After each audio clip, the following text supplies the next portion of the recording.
The Magic Kingdom ain't got nothing on this place. I'm here to tell you. Sorry, give me a second. I need some coffee here. And the black rifle that we spoke of yesterday that I got that was insanely cheap. I'm proud of it. Proud of it. Like a 10-cent pouch right there. So, yeah, the Magic Kingdom has nothing on the Ponderosa. I'm going to explain why.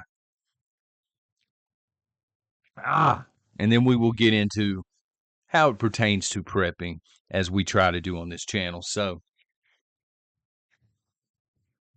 it seems like every single time I'm in the middle of a TV show, movie, something like this, and I hit pause and I go do whatever I got to do, right? I go make me a bowl of Captain Crunch because that's my kick right now for some reason. I know it's probably horrible for you. I didn't even like it as a kid, but I'm eating Captain Crunch now like it is going out of style. Every single time this happens, seems like almost like magic. Again, the Magic Kingdom. I come back into the living room and my darling wife has hijacked everything. You know what I mean? Like you're watching Platoon, you hit pause, you're in the middle of the movie, you go get Captain Crunch, you come back. I Love Lucy's on. And she's like, you like Lucy, right? Yeah, who don't love I Love Lucy? But let's get back to the part where they were smoking weed on Platoon here, son. What is going on right now? So, true story, by the way. So, the other night, I'm watching Hang 'em High. Classic Western, right? And I go to get a cheer wine. I go to check on my son and my daughter, and I come back into the living room. And Miss Nation, God love her, we're on Pluto TV. I don't even know how this happened. She loved Pluto TV. And we're watching a show called Lock Up, which is fitting because I feel like a crime was just committed. You know what I'm saying? It's Hang 'em High. How are you going to stop me in the middle of the movie and now we're watching a show about prison? So I sit down with her. You know, it puts you in a position where you don't want to say anything because you come off as a jerk. I'll say it on camera, but I ain't going to say it to her face, right? She probably ain't going to see this. I'm not going to just grab my stuff and leave the room because I look like a jerk. So I'm in it for the long haul at this point. We're watching a prison show called Lockup. It was in Texas or Oklahoma, I think. Interesting show. So as I'm watching this show, I'm thinking about the conversation we had this past Monday about mindsets. And I can think of two other groups of people that fit the perfect mindset for SHTF, but also the third group is definitely going to be the people that are in prison, okay? And so I want to spin it back to that conversation a little bit and go into more detail. So when you look at these prison shows, and again, these are probably not people you want out on the street during SHTF. All right. Most of them are locked up for a reason. This was max security prison that we were watching. Now that I think about it, I believe it was in Oklahoma. It was hugely underfunded or something like that. But they're interviewing prisoners that were in ADSEG, which they're segregated from everybody else. They're in a little bitty room, smaller than this office, actually. And some of them had been there for years. You know, they let them out probably when, I don't know how it works. I've never been there, just to be upfront, but they're out like once a week shooting basketball for an hour with nobody around except guards. You know what I'm saying? Otherwise, you're in that little bitty room the entire time for years on end. And I said, this is interesting because this really reminds me of a bunker. When you get right down to it, I mean, you got people coming up, feeding you and whatnot, but beyond that, because I've seen bunkers. There's one that you can tour, actually. I don't remember the project name right off. I know somebody out there does, but it's at the Greenbrier Golf Resort. I think it's in West Virginia. You can tour this thing, but it's a massive bunker. It was built for Congress during a time of nukes. So, immaculate place. When I think of bunkers, though, I'm thinking about the bunkers that you can buy personally, you know, from Atlas Survival Shelter. Ron over there is a cool guy, but he's not telling me to say that or anything, okay? Would love to have one from him. Just saying. But they're expensive and I can't afford one. So it is what it is.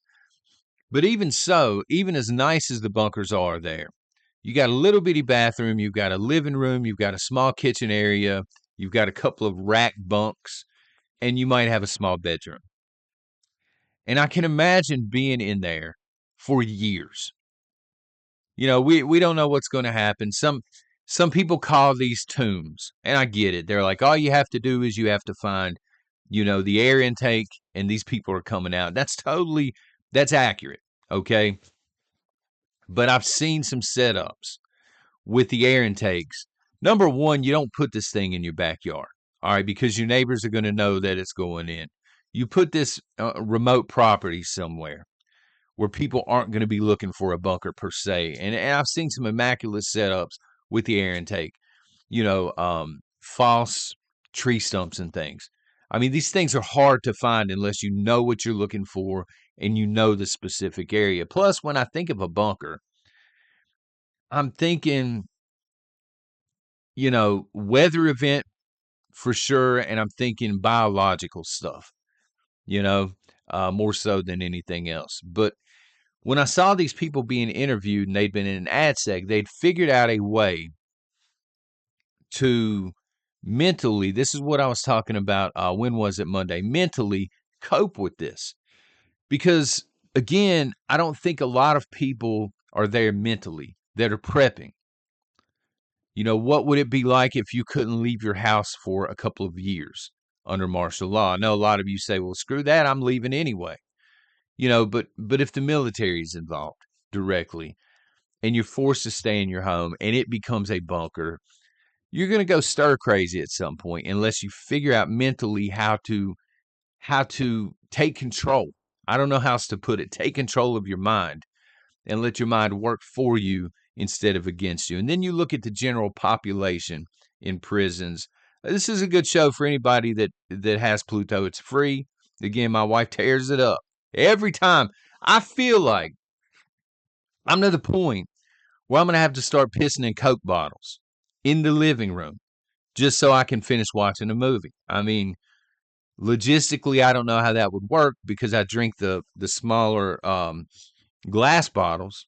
I mean, it'd probably make a mess, but this is where I'm at with it. What do I got to do? Wear a diaper while I'm watching my movie? But I digress. The general population in prisons, you'll see people much like the mag or the herd mentality. You'll see the weaker inmates kind of latch on or gravitate towards stronger groups because there's strength in numbers. This is a prepping concept as well. We're always talking about how lone wolves are going to have it very tough. And I would think, again, I haven't been there, but I would think that lone wolves would have it tough in a prison environment. This is why so many people latch on to groups and things. When you get right down to the prison mindset, these people are accustomed to living with less. You understand? Small things matter hugely to these individuals. Like they focus their attention on small things. And they make the most with what they have. To give you a couple of prime examples, I mean, they're working out using body weight, especially when they're in AdSeg. When I was lifting hot and heavy, back when I was in great shape and I was lifting a lot, there was I saw a prison workout and there was one specific thing called a muscle up. And I said, well, I got to try this. This looks very cool. Now, I don't know if this was my height. I don't know, 6'4". At that point in time, I was 260. So it could have been my weight. But I was discouraged because I couldn't do one of these things. Not a single muscle up. And I'm like, what is going on? I'm lifting every day. I'm in great shape. And these people are just blazing in prison. Like they're one after another after another. And I realize it's because they don't have anything else to do. They're occupying their mind. Some of them will read. They'll get educated on the, various things, but the legal system, they're trying to get out of prison. You know what I'm saying? They're trying to find loopholes. Some of them gravitate toward faith and they'll get a Bible and they're reading this thing. I think in AdSeg, they said, at least on the show, they're only allowed one book at a time. and they got to be very specific about the types of books because they're not allowed to have most. And again, this brings me back to Monday's message. That was what I was trying to get across. I wasn't trying to discourage anybody from prepping, okay? The right way. Not the ShamWow salesman way, okay? But the right way. I'm trying to encourage you to prep, but I think a lot of people just aren't there mentally. They don't understand, if we have, for example, if we have a nation under martial law, or we went through what Syria just went through, South Korea just went into total martial law. It didn't last long, but if it did, or we had an occupation by another country, or we had a civil war of some type, I don't know that a lot of people are there mentally. And what I was talking about Monday, a lot of people in $1,000,000 bunkers aren't going to make it. It's because they're going to take their own life because mentally they're not going to be adjusted for that. Whereas a lot of people, again, the prison population, but there are a lot of preppers out there who are dialed in mentally. That's the point I was trying to make. If you're dialed in mentally, you just need a little bit. You just need a little bit of equipment. I've seen people bushcraft out of a what are they called? The JFG jar cans, the metal cans. They'll pack what they can pack in that, and that's all they're allowed to take. And they'll go out and they'll spend a week in the woods, and they make it because they love it. You understand? They love to do it. They're not doing it out of a place of fear.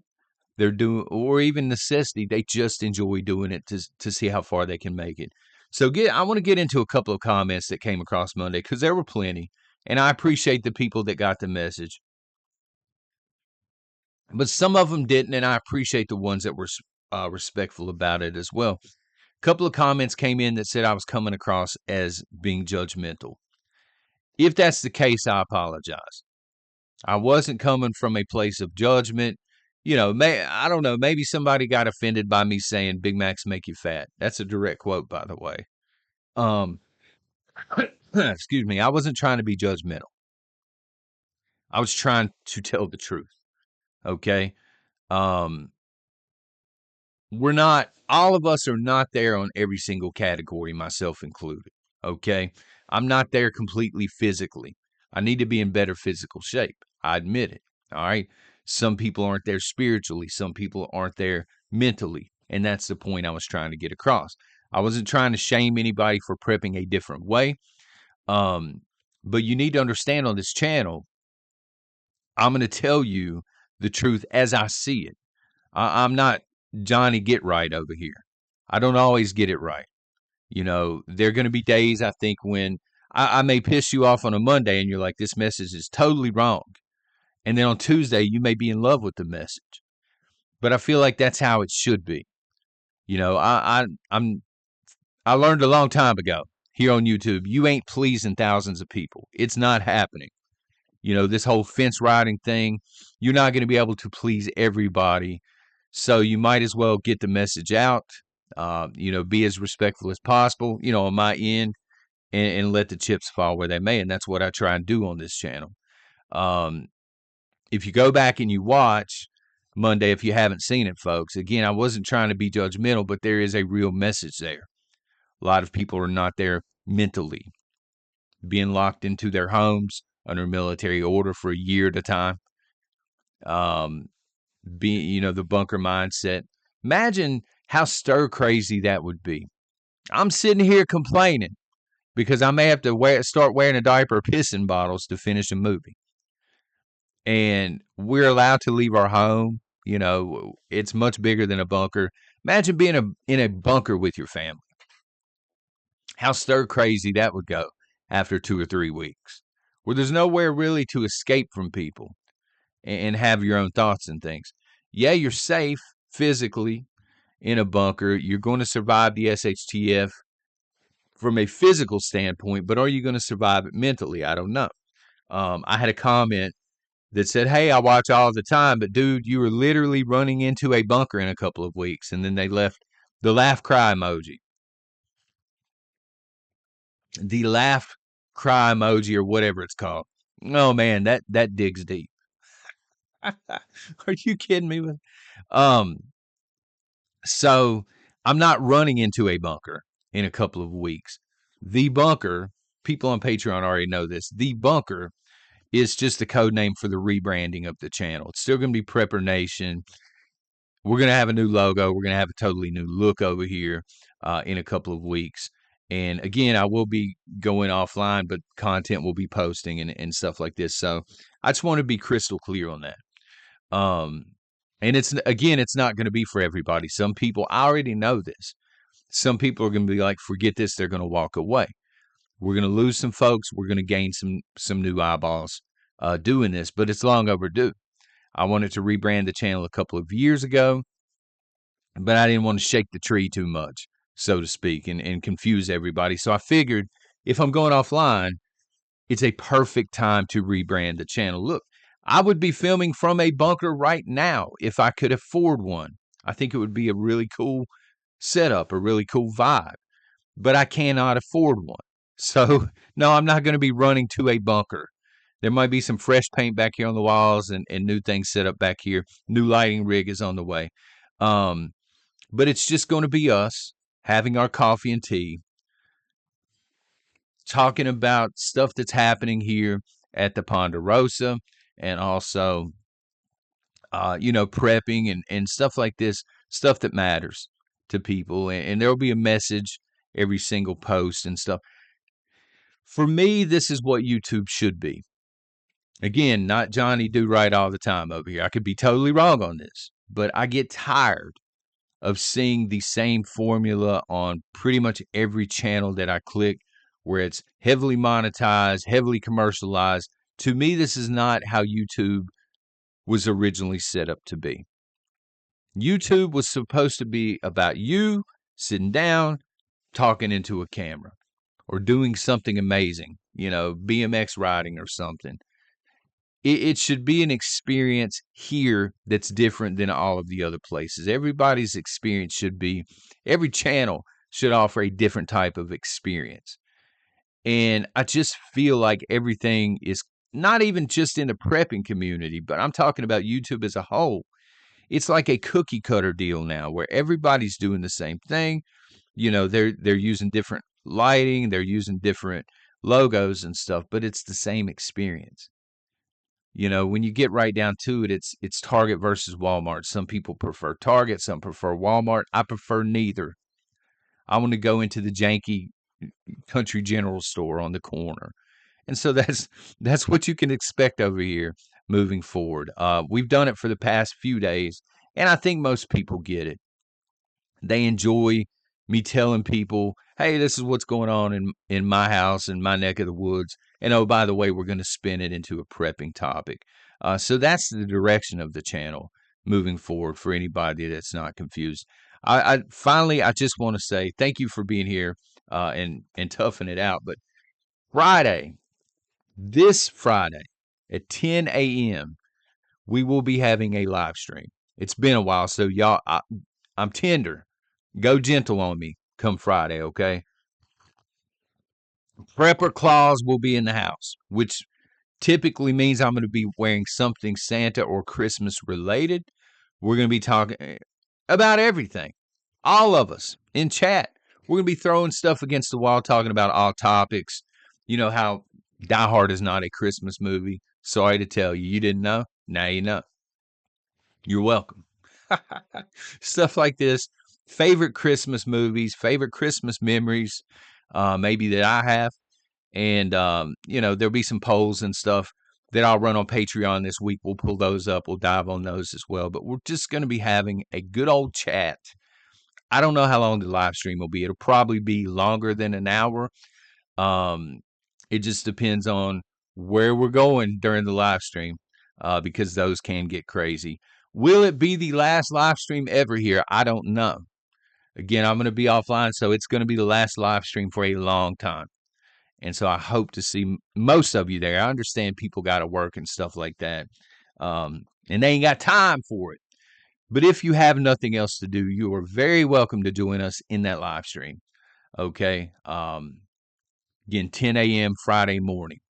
God willing. Y'all take care and God bless.